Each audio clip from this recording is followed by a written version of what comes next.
हम्म। भारत का बच्चा बच्चा अब जय श्री राम बोलेगा।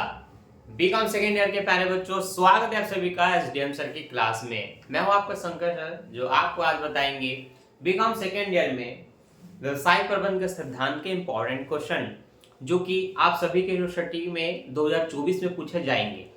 व्यवसाय प्रबंधन के सिद्धांत को अभी तक कई बच्चों ने लिया नहीं होगा, पढ़ा नहीं होगा। यहाँ पर बेसिकली ऊपरी ऊपर मोटी मोटा ज्ञान देता हूँ, सुनना ध्यान से। कक्षा 11वीं से जो आप बिजनेस का जो पढ़ रहे हैं व्यवसाय का, जिसमें आपके मूल 5 प्रबंध के तत्व होते हैं, 5 6 7 होते हैं। नियोजन, संगठन, नीति, संचालन, संप्रेषण, अभिप्रेरण, नियंत्रण, समन्वय। यहीं से ही टॉपिक्स उठा करके इसमें विस्तार से दिया गया है, जिससे क्वेश्चन आते हैं। संगठन क्या है, नियोजन क्या है, यही सब चीजों को इसमें पूछा जाता है, नियुक्ति इत्यादि को। जैसे देखो, सबसे पहले जो यूनिट है, बिलासपुर के बच्चे, दुर्ग के बच्चे, रायगढ़ के बच्चे, सभी के बच्चों के लिए क्या क्या क्वेश्चन आ सकता है, सब कुछ इस एक वीडियो में बताने की मैं कोशिश करूंगा। तो आपने अगर पिछले साल मुझसे पढ़ा होगा तो आपको पता होगा, मैंने जो भी क्वेश्चन आपके लिए एमपी बता करके आपको दे दिया था, वो सभी के सभी क्वेश्चन आपके एग्जाम में पूछे गए थे। आप सभी ने कमेंट करके भी मुझे इंस्टा में बताया है, यूट्यूब में भी बताया है, और आप सभी ने बहुत अच्छे अंक भी इसमें लाए हैं। उसी तरह से मैंने रिसर्च करके आपके लिए बीकॉम सेकेंड ईयर के एक एक सब्जेक्ट की अब एमपी वीडियो में डालना शुरू कर दिया हूँ। जहाँ पर अभी मैंने फर्स्ट ईयर का फाइनेंशियल अकाउंटिंग और बिजनेस मैथमेटिक्स पर वीडियो बना दिया है।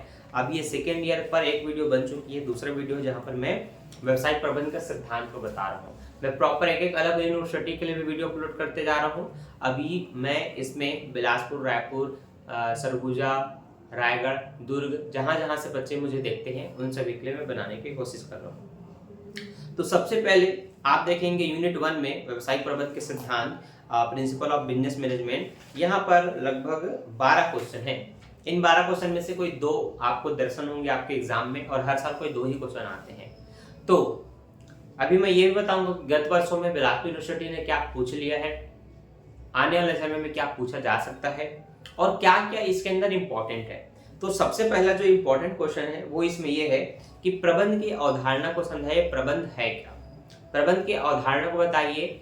और इसी के साथ साथ किसी टॉपिक में महत्व को पूछ सकता है, किसी में इसके विशेषताओं को पूछ सकता है।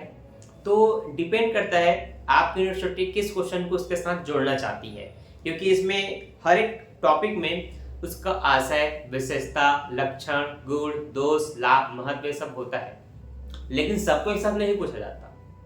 प्रक्रिया को पूछेगा, किसी में महत्व को पूछेगा, किसी में उसके विशेषताओं को पूछेगा, ये चीजें पूछी जाती हैं। लेकिन बेसिकली रूप से सही मायने पे अगर आपको पढ़ाई करनी है, तो जैसे मैंने बोला प्रबंध की अवधारणा, तो आपको पढ़ लेना है प्रबंध का अर्थ क्या होता है, परिभाषा क्या होता है। फिर आपको प्रबंध के उद्देश्य मिलता है, तो आपको उद्देश्य भी पढ़ना चाहिए, विशेषता तो विशेषता भी पढ़ना चाहिए, महत्व है तो महत्व भी पढ़ना चाहिए, ताकि आप पूरी तरह से प्रिपेयर रहें। और एग्जाम में जो भी पूछे, प्रबंध की अवधारणा के साथ साथ विशेषता को पूछे तो आप केवल विशेषता लिख दो, उद्देश्य को पूछे तो उद्देश्य को लिख दो, लाभ को पूछे तो लाभ को लिख दो।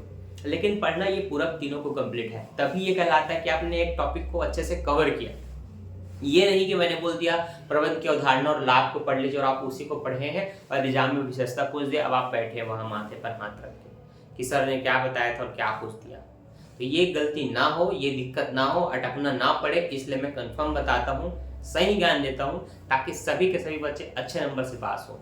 आप फेल होते हैं तो मैं फेल होता हूँ, मैं ये मान करके चलता हूँ। इसीलिए मैं जैसे खुद के लिए पढ़ूंगा, मैं वैसे आपके लिए छांट करके बताता हूँ। ठीक है, तो सबसे पहला आपको क्वेश्चन पता चल गया, प्रबंध की अवधारणा, प्राकृतिक, उद्देश्य, विशेषता, महत्व, इन सभी का आपको पढ़ लेना है। ठीक है, अगला पॉइंट, इसी क्वेश्चन को क्वेश्चन नंबर 5 में दिया है, इस तरह से बोला है, प्रबंध वही है जो एक प्रबंधक करता है, एक आधुनिक प्रबंध के कार्यों की परिप्रेक्ष्य में इस कथन को स्पष्ट कीजिए। मतलब प्रबंधक की विशेषता या प्रबंध कैसे करना होता है, ये टॉपिक है जो कि पृष्ठ नंबर 30 में दिया हुआ है, पुराने जयमाला पिछले साल का जो मैं रखा हूँ, मतलब इसी साल का है। तो इसमें क्वेश्चन नंबर 5 को पूछा गया है। तो पहला क्वेश्चन नंबर 1, क्वेश्चन नंबर 5, ये दोनों आपको पढ़ लेने हैं। अगला, प्रशासनिक प्रबंध के क्षेत्र में हेनरी फ्योल के योगदान को समझाइए। ये रायपुर यूनिवर्सिटी ने पूछा है 2022 में, बस्तर ने 21 में पूछा है, बस्तर ने 18, 19, 21 तीनों में पूछा है, सरगुजा ने 21 में पूछा है, रविशंकर ने 20 में भी पूछा था, 22 में भी पूछ लिया है। तो हम देख पा रहे हैं कि सभी यूनिवर्सिटी इस क्वेश्चन को टच कर रही है। तो आपको एक बार ये जरूर पढ़ लेना है, क्योंकि किसी भी पर्टिकुलर चैप्टर पर अगर किसी प्रोफेसर का या किसी भी जिनको इन्होंने प्रतिपादन किया है उनका विशेष रूप से दिया जाता है उनका एक चैप्टर के रूप में, वो आपको पढ़ लेना चाहिए। ठीक है। वैज्ञानिक प्रबंध के सिद्धांतों को समझा, ये भी पूछा जाता है, जो कि क्वेश्चन नंबर 10 है। तो ये कोई 4 क्वेश्चन जो मैंने बताया ये आपको पढ़ लेना है, ताकि आपके एग्जाम में आप अच्छे से प्रिपेयर रहें, कोई भी क्वेश्चन आपसे नहीं छूटेगा। फिर आप दुर्ग के बच्चे हो, रायगढ़ के हो, बिलासपुर के हो, रायपुर के हो, कहीं के भी हो, उससे मैटर नहीं करता। जिससे क्वेश्चन आता है उस यूनिट से, वो 4 क्वेश्चन मैंने बता दिया, इन चारों को पढ़ लेना और भगवान का नाम लेकर के चले जाना। जय श्री राम। आगे सुनिए, अगला है आपका यूनिट 2।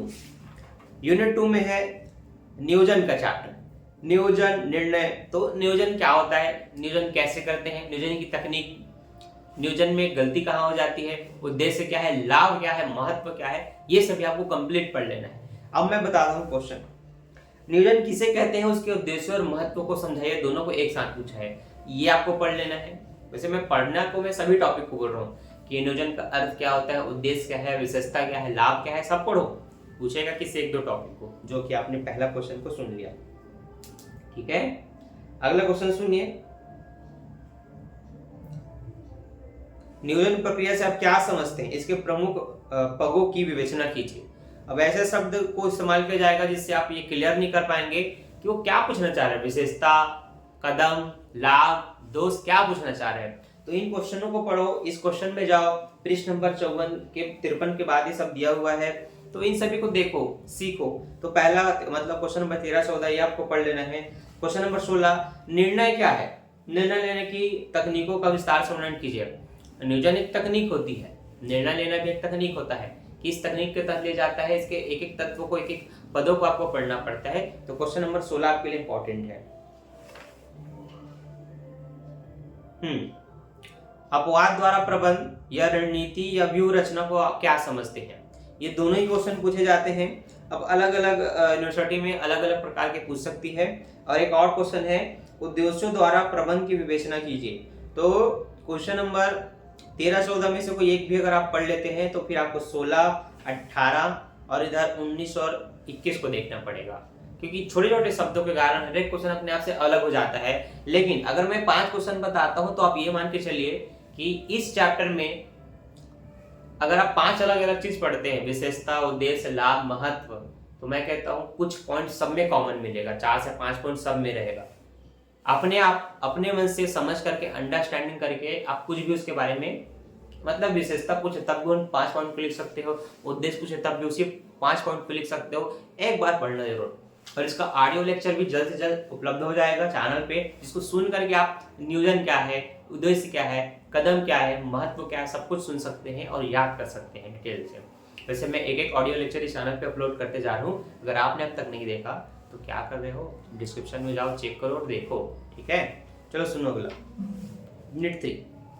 यूनिट 3 से आप सभी को पढ़ लेना है संगठन। इससे संगठन के ही क्वेश्चन पूछे जाते हैं, बाहरी कुछ भी नहीं आता हर साल। पिछले साल क्या पूछा है वो भी मैं बताऊंगा। और वीडियो में एंड तक बने हो तो वीडियो को लाइक कर दो, क्योंकि ये उन सभी बच्चों के लिए जो अब तक तैयारी बिल्कुल नहीं की, उनको पता ही नहीं क्या पढ़ना है। अब जो मैंने बता दिया उसको आंख मूंद के पढ़ लो, ठीक है, पास हो जाओगे, ये मेरी गारंटी है। 100%, 200%, जितना लेना है ले लो, पढ़ो। संगठन की प्रक्रिया क्या है, उसके आवश्यक कदमों को समझाइए। ये क्वेश्चन आता है, इसको ध्यान से पढ़ लेना। विभागीकरण से आप क्या समझते हैं, विभागीकरण से क्या समझते हैं?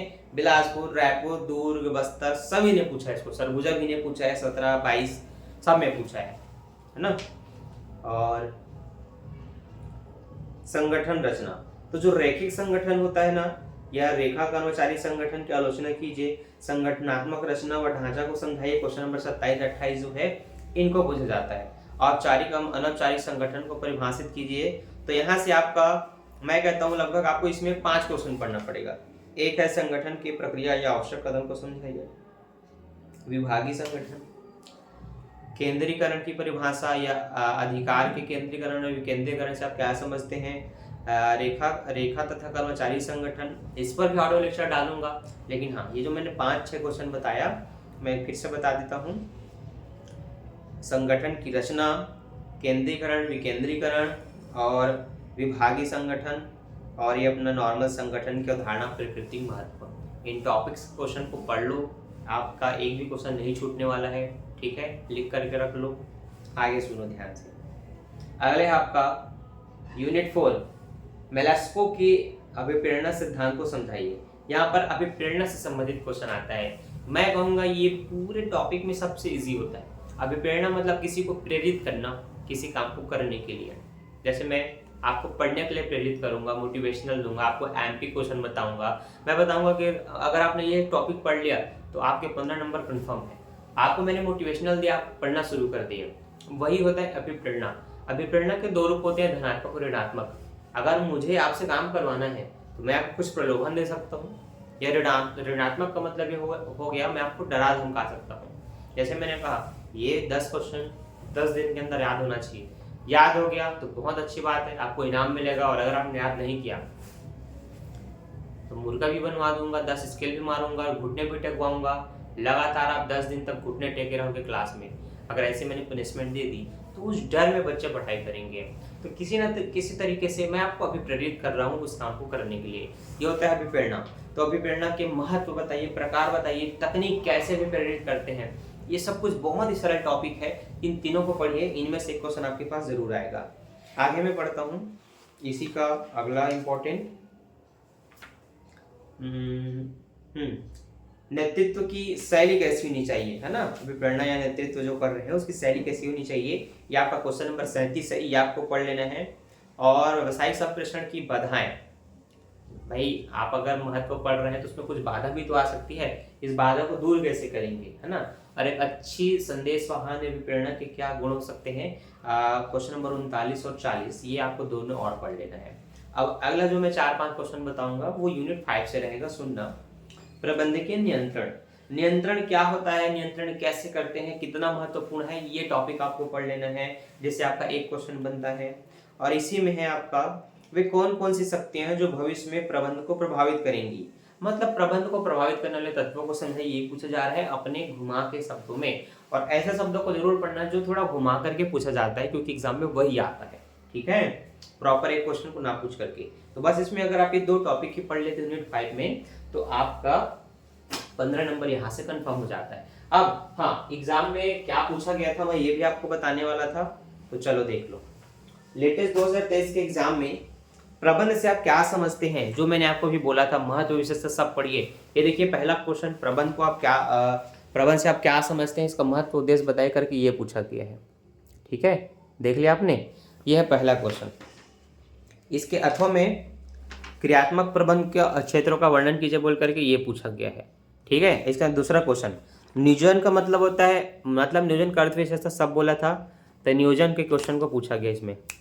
देखो बोला है नियोजन आगे देखना होता है, नियोजन क्या होता है, आगे देखना, ठीक है। तो इसकी व्याख्या कीजिए, इसकी प्रक्रिया को समझाइए कि कैसे होता है। कार्यनीति से आप क्या समझते हैं, संगठन से आप क्या समझते हैं, संगठन की महत्व का वर्णन कीजिए।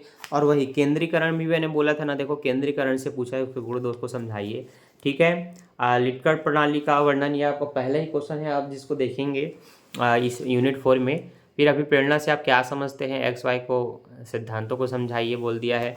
और आपका ये नियोजन की परिवर्तन को स्पष्ट कीजिए। और इसका लास्ट जो है वो है नियंत्रण की अवधारणा क्या है समझाइए, ठीक है। तो ये वो 5 क्वेश्चन है जो बिलासपुर यूनिवर्सिटी ने पूछे हैं। तो जो मैंने आपको टॉपिक बताया उन्हीं में से ही पूछा गया है, और इसी तरह से मैं हर साल क्वेश्चन बताते रहता हूँ और उससे बाहर कुछ आता नहीं है। आप मैंने जो बताया था आप अपने अपने यूनिवर्सिटी का पिछले साल का क्वेश्चन देख लो, मेरे पास अभी नहीं है, मेरे पास पुराना परीक्षा बोध है जिसमें ये नहीं बताया कि 2023 में हर यूनिवर्सिटी ने क्या पूछा है। मैं बल्कि बच्चों से कहता हूं कि जो अभी फाइनल में पहुंच गए हैं वो मेरे चैनल पे भेजे, ताकि मैं आप जैसे भी नए बच्चे उनका मदद कर सकूं। आपका भी ये काम है, आपको भी ढूंढना है, आपको जैसे मिल जाता है उसका PDF बना करके या क्लीन एकदम डॉक्यूमेंट टाइप का फोटो खींच करके आप मुझे व्हाट्सअप नंबर पे भेज सकते हैं या इंस्टा पे भी भेज सकते हैं। मैं मिलता हूँ नेक्स्ट वीडियो में अगले इंपॉर्टेंट विषय के साथ। अगर ये टॉपिक आपको पूरा समझ में आया कि किन किन क्वेश्चन को पढ़ने में पूरा क्लियर है, तो वीडियो को एक लाइक कर देना, दोस्तों के साथ शेयर कर देना और पार्ट 2 के लिए कमेंट कर देना, ठीक है। बाय बाय, इतना सा काम कर देना। मिलता हूँ नेक्स्ट वीडियो में, ऑडियो लेक्चर जल्द से जल्द आएगा। Bye bye.